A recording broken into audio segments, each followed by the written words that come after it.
What up, y'all? What's going on, my people? I'm back with some more unnerving unsolved mysteries. Let's get to the comments real quick because we got a lot of people in here. I see. Let's see. Andrew Pace, hello. Akade Amon, hello. Cosmo's in the house. And then we have Jason Bradstreet says, awesome intro. Hey, thanks a lot, man. Thanks a lot. So tonight we're going to get to some really unnerving unsolved mysteries. Some of you may have heard of them. Some of them, I don't think we've heard of them. But let's get to this right now. The first case we're going to have is the airliner crash at Gander. Oh, okay. On December 11th, 1985, the 101st Airborne Unit of the U.S. Army left Cairo, Egypt, on a chartered Air DC-8. They were going home from Fort Campbell, Kentucky, after 6 months of peacekeeping missions in Sinai. After one stop in Germany, they landed for refueling at Gander Airport in Newfoundland, Canada.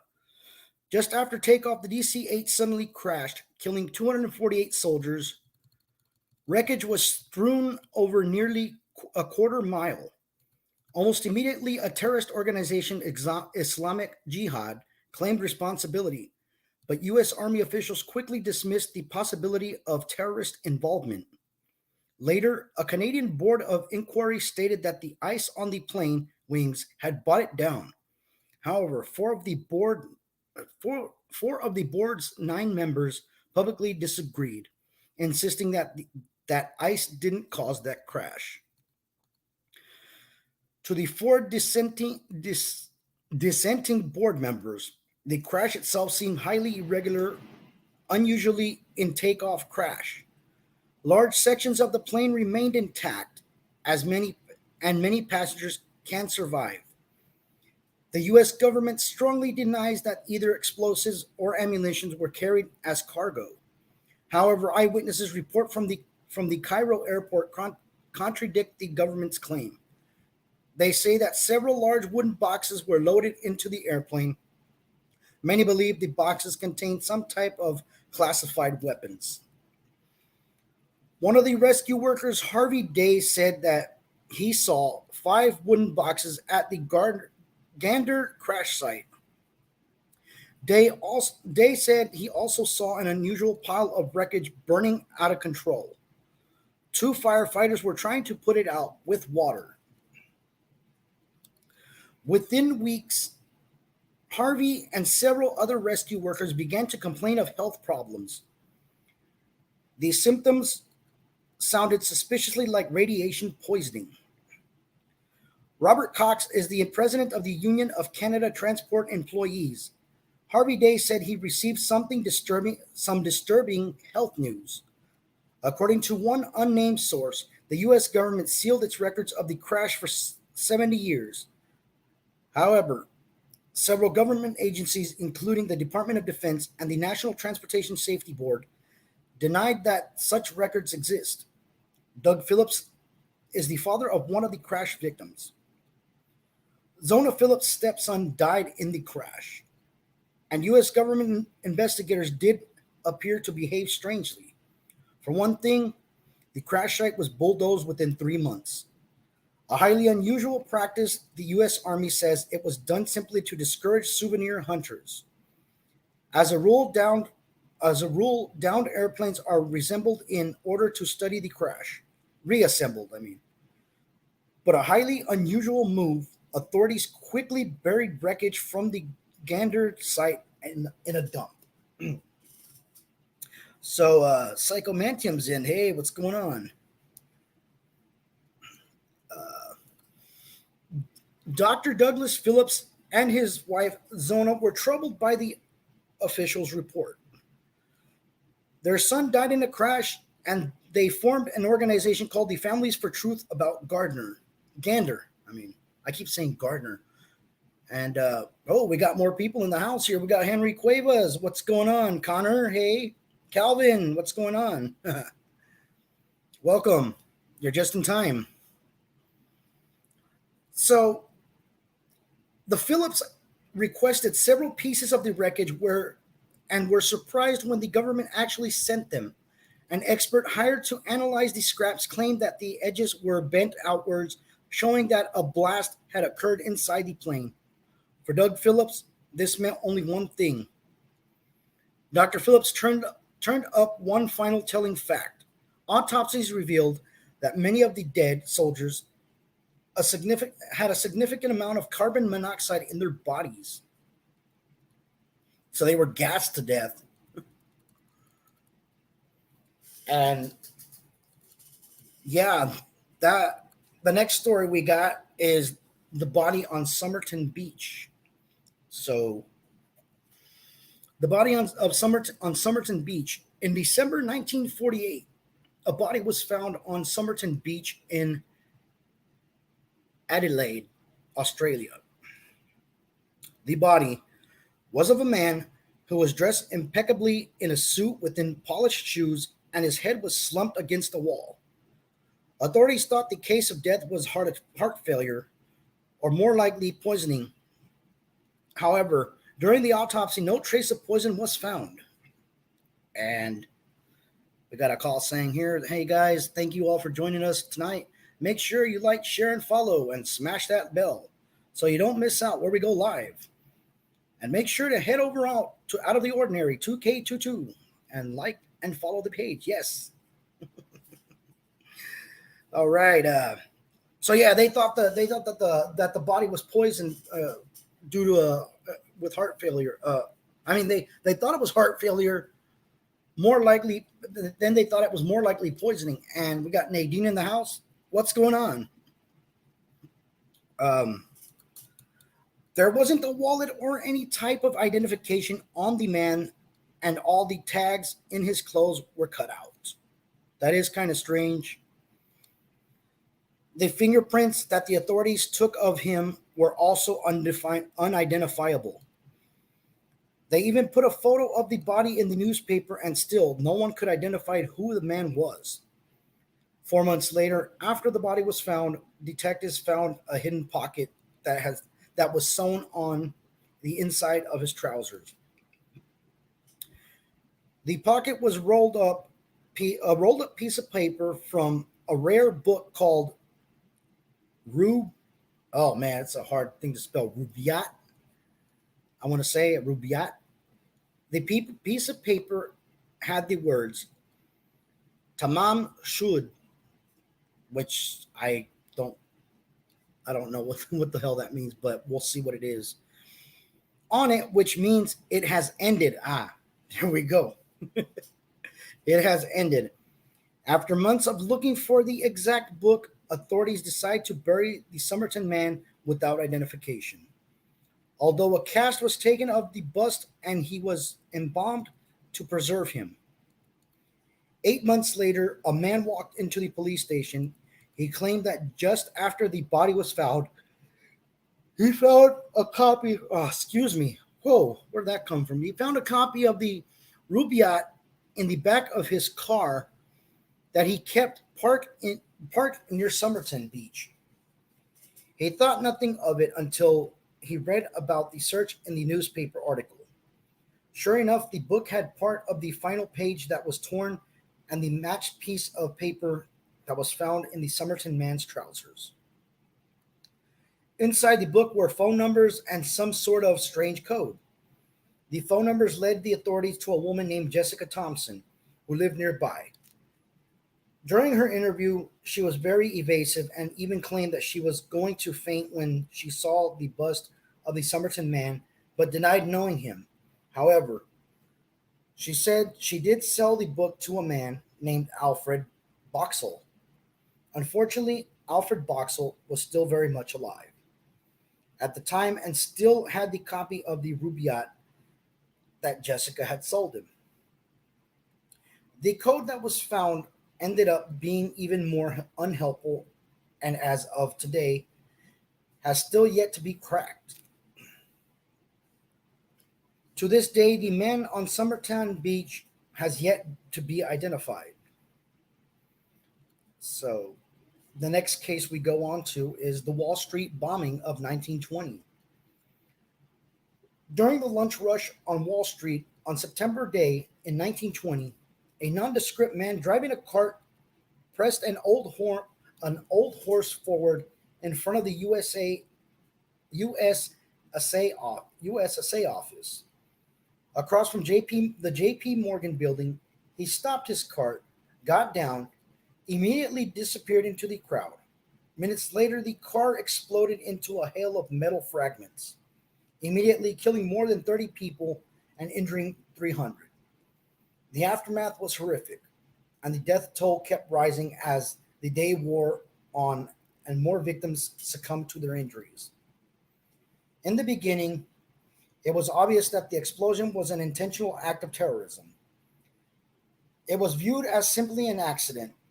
Maintenance crews cleaned up the damage overnight, plus throwing away any physical evidence that would be crucial to identifying the perpetrator. The next morning, Wall Street was back in business. Conspiracy theories were abundant, but New York Police and Fire Department and the Bureau of Investigations, the FBI predecessor, and the U.S. Secret Service were on the job to find out the truth. Oh, excuse me, guys. Apologize. Each, they were sent out to find out the truth. Each lead was actively pursued in the bureau and interviewed hundreds of people who had been around that area before.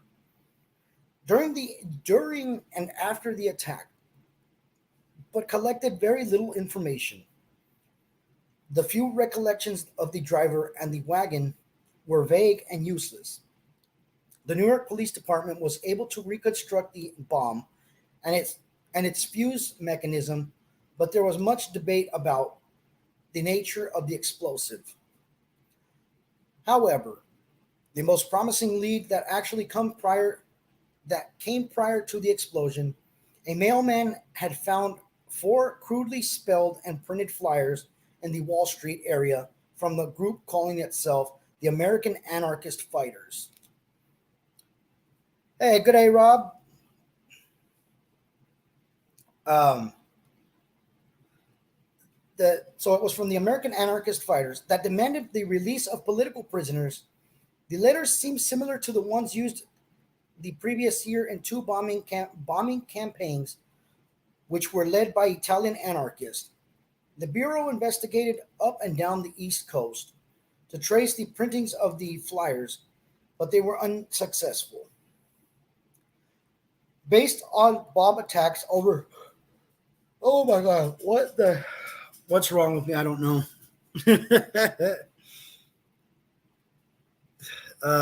Based on the bomb attacks over the previous decade, the Bureau initially suspected followers of the Italian anarchist Luigi Gallini had committed the crime. But the case couldn't be proved, and Gallini had already fled the country. Over the next 3 years, hot leads turned cold and promising trails turned into dead ends. In the end, the bombers were not ever identified. So, yeah, I'm thinking that one was the one that had to do with it was like another 9/11 somehow. But yeah, we go on to the unsolved Hinterkaifeck murders. It was that Mayor Mario. Dang it, hexes. So we go to the God dang, I can't even spell it. The Hinterkaifeck murders. I'm going to just say Hinterkaifeck. On the evening of March 31st, 1922, on Hinterkaifeck farm in Bavaria, Germany, six residents were murdered with a pickaxe. Oh, shit. The victims included the husband and wife, Andreas and Kazelia Gruber. their widowed daughter, Victoria Gabriel, Victoria's children, Cazilia and Joseph, and the family's maid, Maria Baumgart. Oh my God, these German names, man! I swear, Baumgarunter. I was gonna say Gunter. 2-year-old Joseph was killed in his crib, and Maria was killed in her bed, while the rest of the family was then murdered in the barn and stacked on top of each other.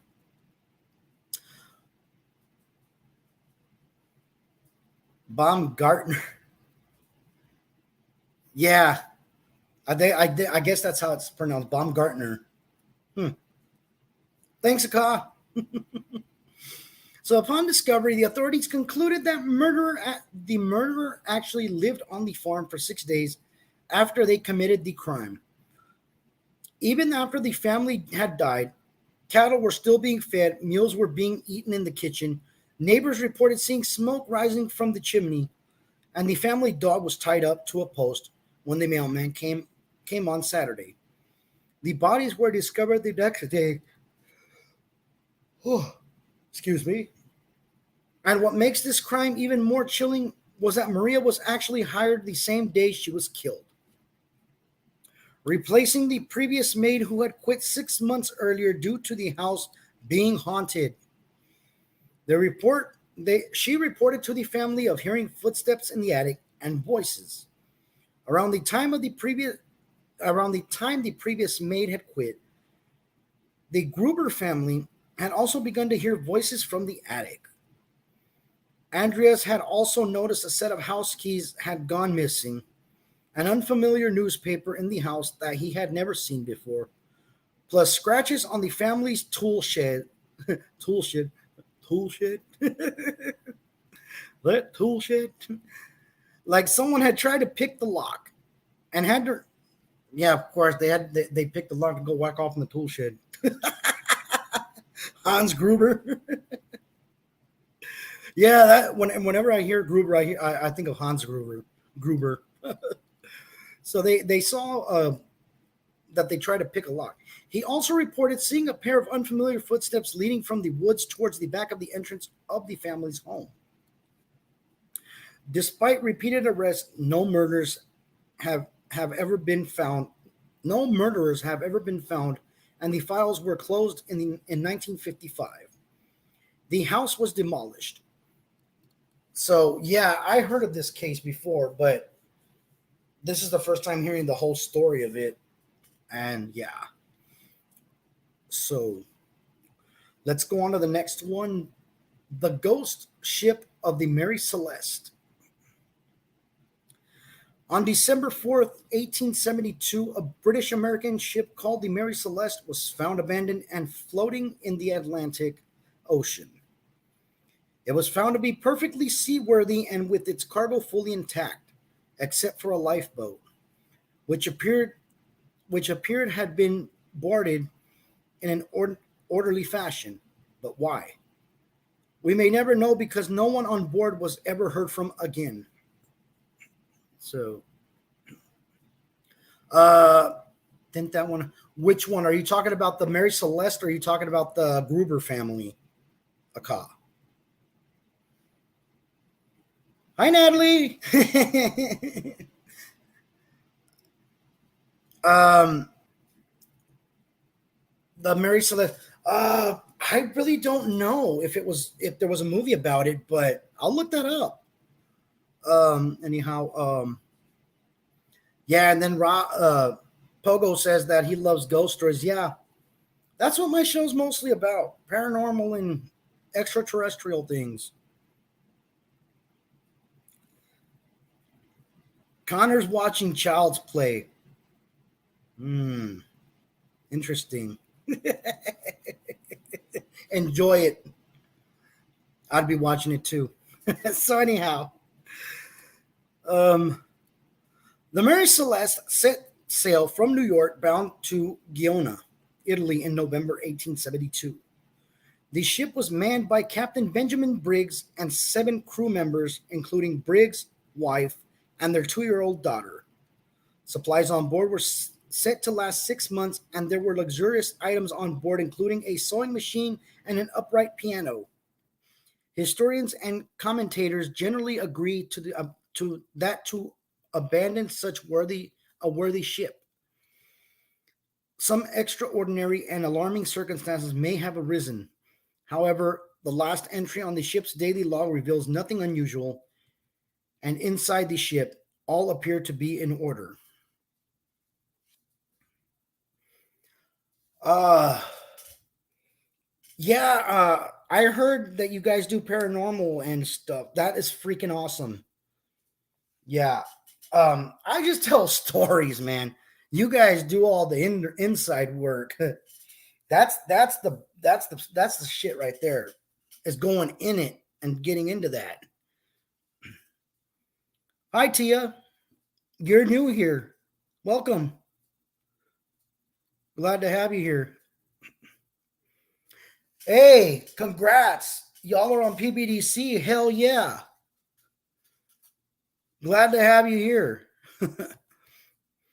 So, conspiracy theories over the years have included mutiny, pirate attacks, and even a giant octopus or a sea monster attack. It was Cthulhu.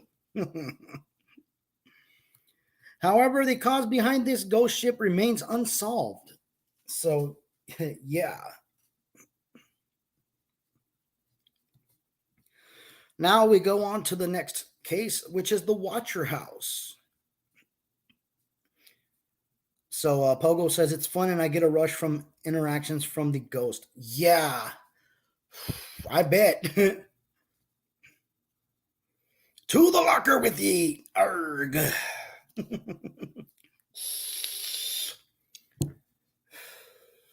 So, in June 2014, Maria and Derek Broaddus and their three young children were getting ready to move into their new home of 657 Boulevard in Westfield, New Jersey. They claimed the six-bedroom house was their dream home and located just a couple of blocks away from Maria's childhood. Oh, here we go, another Maria. um, it was her childhood home in one of the top 30th safest cities in the United States. In all honesty, I'm going to tell you right now, there is no state that is safe here. I call BS on that one. 3 days after closing the sale, before the Broaddus family had even begun to move in, a letter arrived in their new mailbox. Maria, ¿por qué? No, Maria. No, I get where this one's coming from. I know which one this one is. So 3 days after closing the sale, before Broaddus family even began to move in, a letter arrived in their new mailbox. The letter was addressed to the new owner. In a big clunky handwriting, it said, the typed letter reads as follows. Dearest neighbor at 657 Boulevard, allow me to welcome you to the neighborhood. How did you end up here? Did 657 Boulevard call to you with its force within? 657 Boulevard has been the subject of my family for decades. Now as it approaches the 110th birthday, I've been put in charge of watching and waiting for its second coming. My grandfather watched the house in the 1920s, and my father watched it in the 1960s. It's now my time. Who am I? There are hundreds and hundreds of cars that drive by 657 Boulevard each day. Maybe I'm in one. Look at all windows you can see from 657 Boulevard. Maybe I'm in one. Look out of many windows in 657 Boulevard and all the people who stroll by each day. Maybe I'm one. The letter also mentioned the specifics about the Broaddus family. You have children. I have seen them. The letter continued, so far. I think there are three that live counted. Do you need to fill the house with the young blood I request? Better for me. Was it your old house? Was your old house too small for the growing family? Or was it greed to bring me your children? Was it greed to bring me your children? Once I know their names, I will call them and draw them to me. At the bottom of the letter, the author used a cursive font to sign, The Watcher. So Akash says that they've read it, and oh, Pogo, okay, yeah, we'll see you later. Oh, wait, let me read. Let me go back and read what it says here. Well, gotta go. I have a plumber coming to fix our the damn clowns blocked it. Nice. See you later. Bye, Pogo. So, after receiving the letter, the Brodus family reached out to the previous family that sold the house, John and Andrea Woods. They stated that during the 23 years of living in 650 at 657 Boulevard, they had never received a letter like that except once a few days before they were getting ready to move out of the house. The Woods family also stated that they had never felt watched in the 2 decades they had lived in the house. And in fact, rarely felt the need to lock their doors at night. While they thought the note they received was old, they threw the note away without much concern. Still, the two families went to the police with the letter, and an investigation was opened. The police warned the families not to tell anyone about the letters, including their neighbors who were now all suspects. 2 weeks later, even though 2 weeks later, even though the Brodus family still hadn't moved in, they received a second letter with even more chilling specifics about the family, including the children's birth order and nicknames. The watcher also asked, will the children sleep in the attic? Or will you sleep on the second floor? Who has the bedrooms facing the street? I will know soon. I will know as soon as you move in. I will It will help me to know who is in which bedroom. Then I can plan better. Several weeks later, the Brodus family had put their plans on hold to move in, and a third letter arriving saying, where have you gone to? 657 Boulevard is missing you. By the end of 2014, the case had stalled. There was no digital trail, and the mental effects that were taking its toll on the Brodus family. There were no fingerprints, no way to place somebody at the scene of the crime. Only 6 months after they received the letters, they decided to sell their home at 657 Boulevard. It has been sold and is currently off the market while the watcher's identity still remains a mystery. So yeah, that's pretty creepy. I mean, can you imagine getting a freaking letter like that? Yeah. The mystery of the Circleville letters. Oh, this one's the one I was talking about. I thought the previous one was. I know a serial killer was one of those. Oh wow, which one? Which one? Uh, in 1976, the residents of Circleville, Ohio, began receiving threatening mail that haunted ever since. Oh, you can't remember? Oh, that's okay, no problem. So they started receiving threatening letters that had haunted them ever since. The letters were from Columbus, but had no return address. They accused they accused school bus driver Mary Gilseppi and the school superintendent of having an extramarital affair. One of the letters was even addressed to Mary's husband Ron that threatened his life if he didn't put a stop to the affair in 1977. Ron died in a suspicious one car crash that involved gunshots. However, when the sheriff ruled the death an accident, other residents of Circleville began receiving letters accusing the sheriff of covering up the so-called accident. Ron's sister's husband, Paul Fresher, was convicted of writing the letters after there was an attempt to murder Mary via booby trap rigged pistol.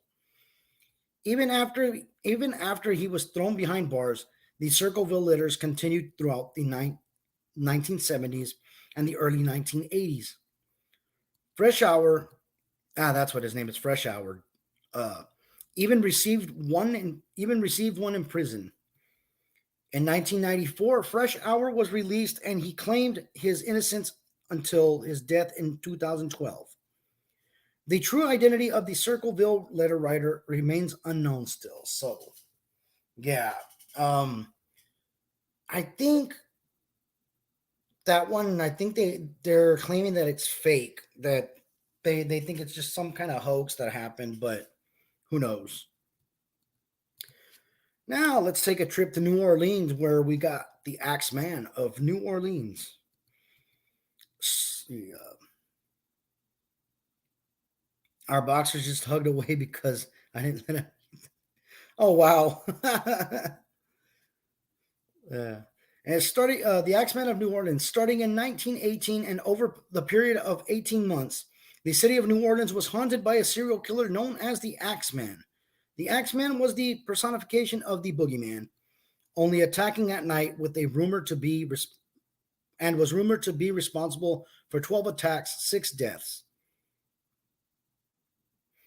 And then Psychomantic says the shadow knows. To make this mystery even more chilling, he seemed to only creep on his victims while they slept. Oddly enough, the Axeman never used his own tools, and only used what he could find in the victim's house, usually an axe, which he then would leave at the scene of the crime. The majority of the Axeman's victims were Italian immigrants or Italian Americans. Oh, excuse me. Leading many citizens of New Orleans to believe that the crimes were ethnically motivated. Many media outlets drew a frenzy as this aspect of crimes, even suggesting mafia involvement, despite the pure lack of evidence. Other crime analysts have suggested that the Axeman killings were related. Oh my God! Somebody help me. Hi, Shelby. So, where was I here? Okay. They thought it was okay. The Axemans were related. Oh, okay. Other crime analysis have suggested that the Axeman killings were related to sex, and the murders was perhaps was perhaps a sadist specifically seeking female victims. Other theories include that the Axeman killed male victims only when they blocked his attempt to murder the woman, supported by cases in which the woman of the household was murdered but not the man. A less likely theory is that the serial killer committed the murders in an attempt to promote jazz music. Huh.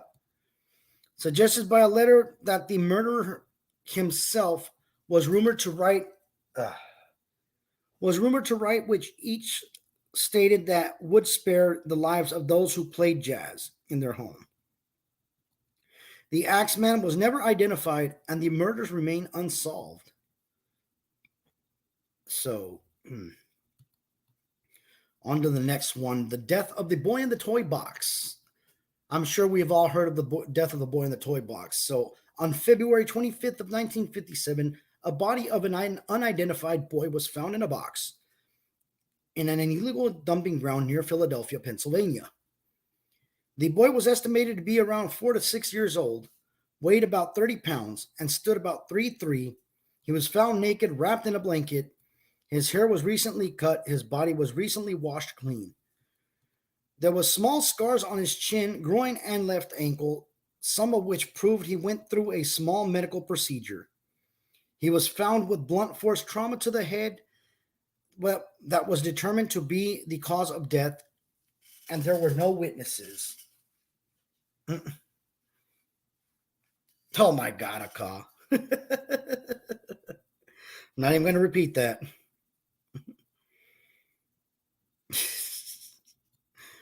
The body was found by a young man who was walking through the abandoned lot, Strangely, the man waited a whole day before contacting the police, and even a second man had previously found the boy's body, but have not contacted the police because he didn't want to get involved. Which the cold weather and the delayed phone call police with the cold weather and delayed phone call, police weren't able to accurately estimate the time of the boy's death. In order to identify the boy, the body was kept in the morgue while visitors from 10 different states tried to look for the identifiable marks. To no avail, police sent out 400,000 flyers of the boy to police stations, post office, and courthouses all over the country. Even the American Medical Association sent out a description of the boy, but it led nowhere. The police compared the boy's footprints to hospitals in the area and even took fingerprints, but no records were shown the boy ever existed. And then Akash says, sort of like some other people we have had the displeasure of knowing, except. Mm. uh, in 2016, the National Centers for Missing and Exploited Children released a forensic facial reconstruction of the victim, added him to their database. Unfortunately, the boy has never been identified and the case still remains open. So, as Robert Stack would say, if you have any information on the whereabouts of what happened to this boy. No, but seriously, if anybody really does have any information, I mean, yeah, tell the authorities. Here's one that's going to pique your interest here. The mysterious drowning of Natalie Wood. On November 29th, 1981, around 7:30 a.m., actress Natalie Wood's body was found floating face down in the Pacific Ocean, about 200 yards away from Catalina Island's Blue Cavern Point. She was wearing only a flannel nightgown, blue wool socks, and a red down jacket. Natalie Wood was one of Hollywood's biggest stars up until the time of her death, with roles that include Miracle on 34th Street and The West Side Story. Eerily, Natalie Wood's mother had given her the fear of the dark water to her daughter because a fortune teller had prophesied that she would die of a drowning as a child. It was reported that the fear of water was so great she was even afraid to wash her hair and reoccurring nightmares about drowning. So, hold on. I'm going to check this. Hold on. There is, okay. Nadine says, "Oh, Natalie Wood mystery, yeah." And then Akash says, "Rebel Without a Cause showed how all the cast would die at one point or another." Ooh, that is pretty creepy. And I still hold that she did not drown, at least not suicide. She was murdered, no accident. Same. Um, Correct me if I'm wrong. Isn't the Natalie Wood case the one that they were trying to, the one that supposedly what's his name, cowbell guy, what's his name, Christopher Walken, wasn't he involved in that or something like that? Uh, Let me know. I think yes, it was Christopher Walken that was involved in that one. That's correct. Yeah, the cowbell guy. And Nadine says supposedly that her husband and Christopher Walken were fooling around and she walked in on them. Huh. I could imagine how that went. I'm talking to my guy all wrong. It's the wrong tone. Oh God. And they had no excuse to give. You can go with this or you can go with that. No, you cannot go with this and you cannot go with that. I'm going to give them the cowbell. And then here it goes. Wood had been working on the film Brainstorm at the time with actor Christopher Walken. By the way, what's the opposite? What's the opposite of Christopher Walken? Christopher Reeves. I'm gonna go to hell for that. I'm going to hell for that. I'm definitely going to hell for that. Anyhow, so Christopher Walken was invited to join her and her husband Robert Wagner on their yacht named the Splendor. According to the captain and family friend Dennis Draven, Wood had become infuriated with Walken during the filming, and Wagner had flown to the movie set to make sure that he wasn't making a fool of himself over this. The group left on the boat around 12 in the afternoon on November 27th.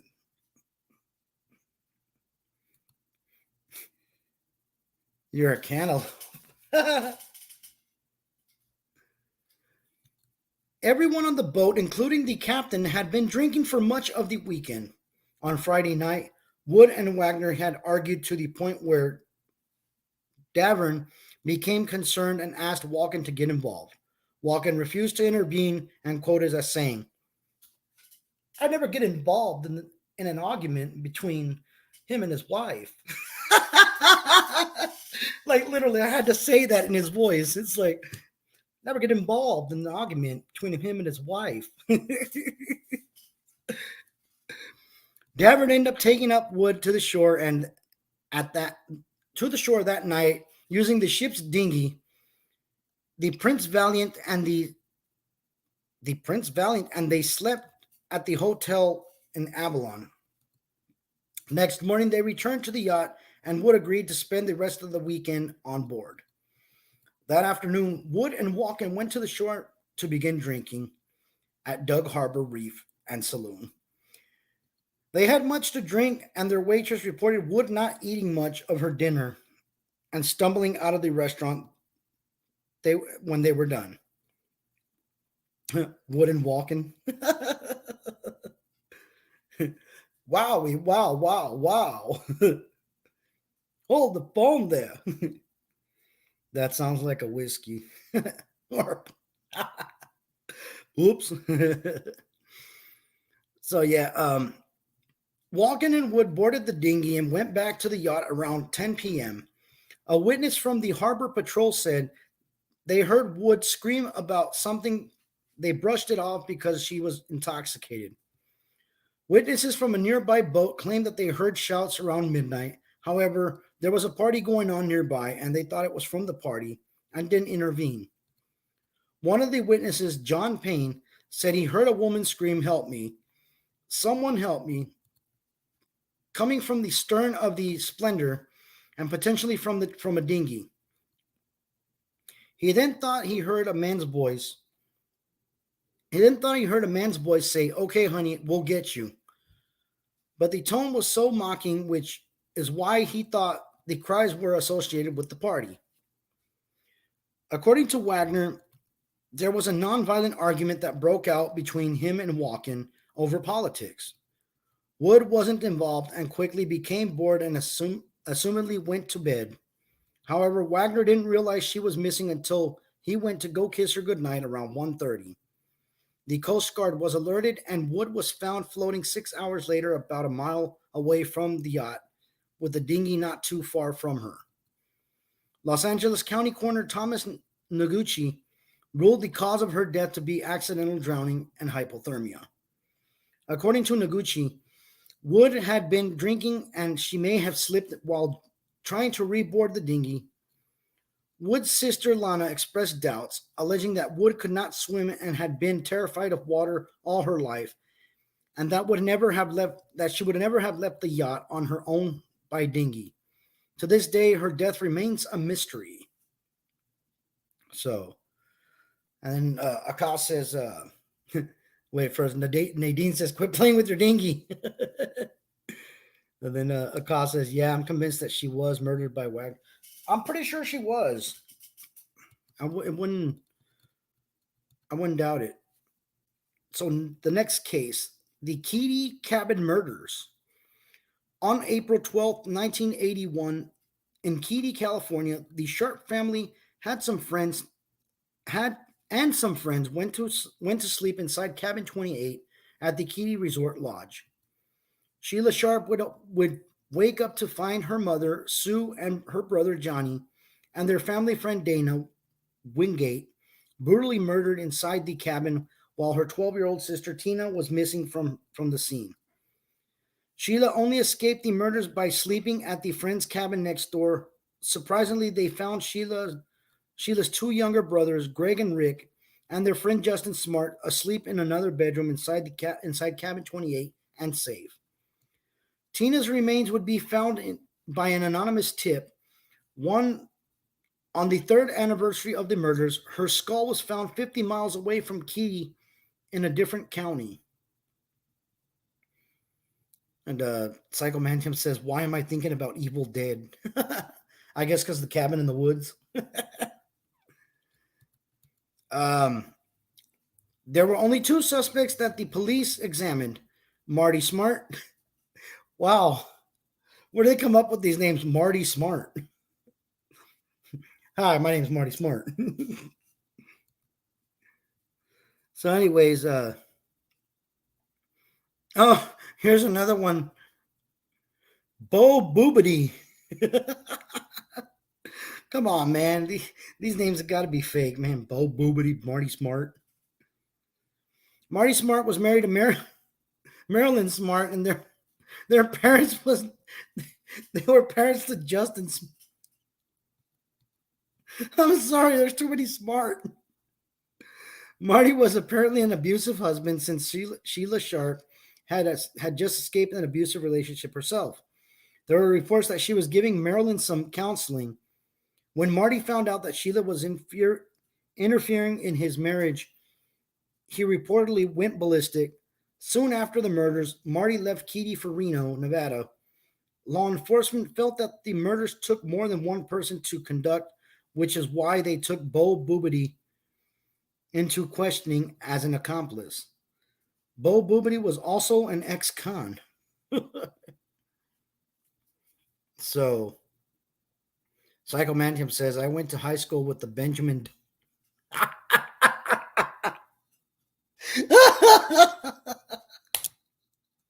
Wow. Wow. Benjamin Dover. I could imagine everybody laughing in roll call, man. Bend over, mister. Bend over. Nice one. Um, Despite there being so much more to the case, the investigation oddly stopped there.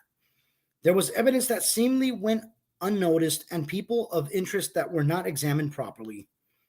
The murders of the Keedy crime had not been identified, and the case still remains unsolved. So, yeah.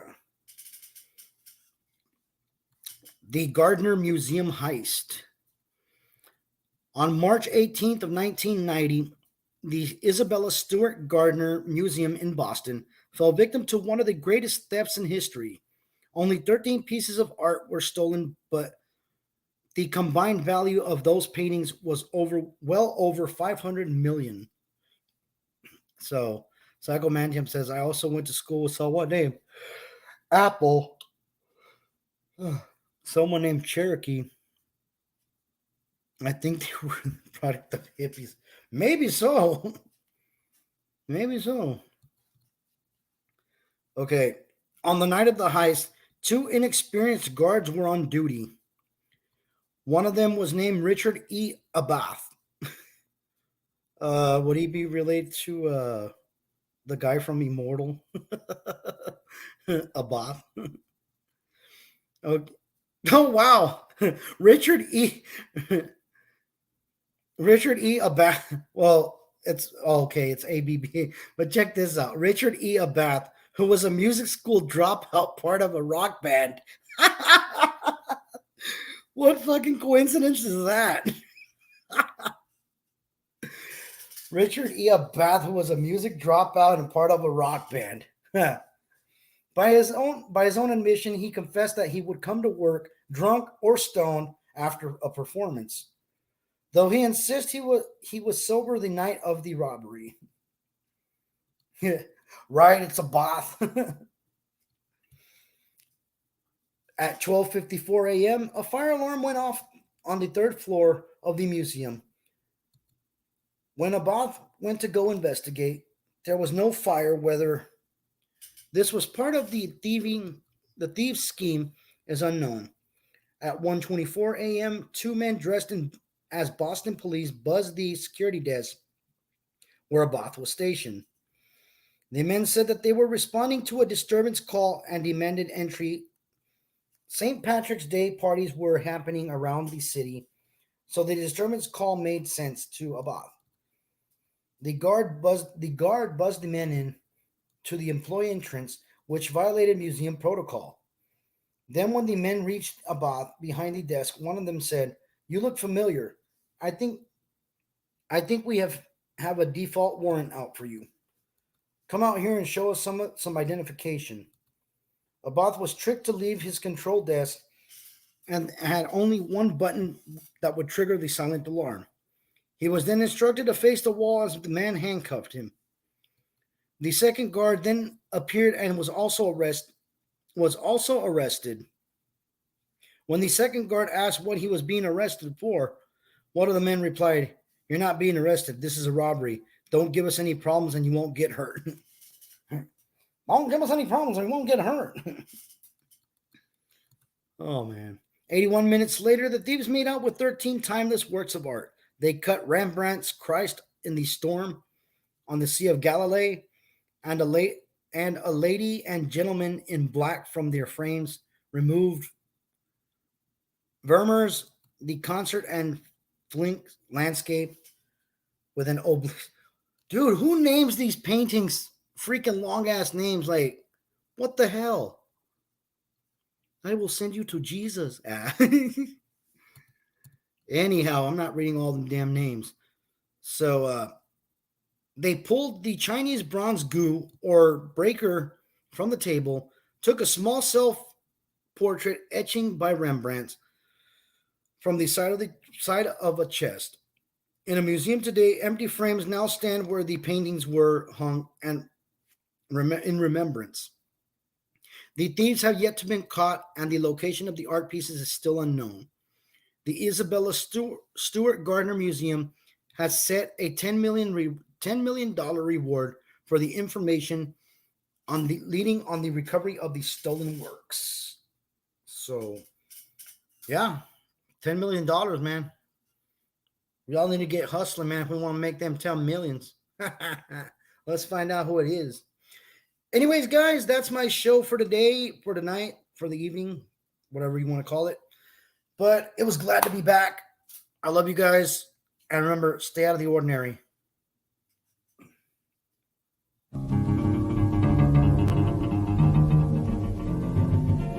I don't know, set the world fire.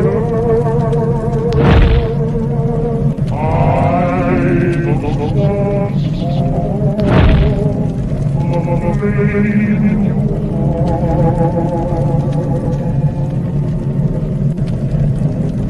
in my heart.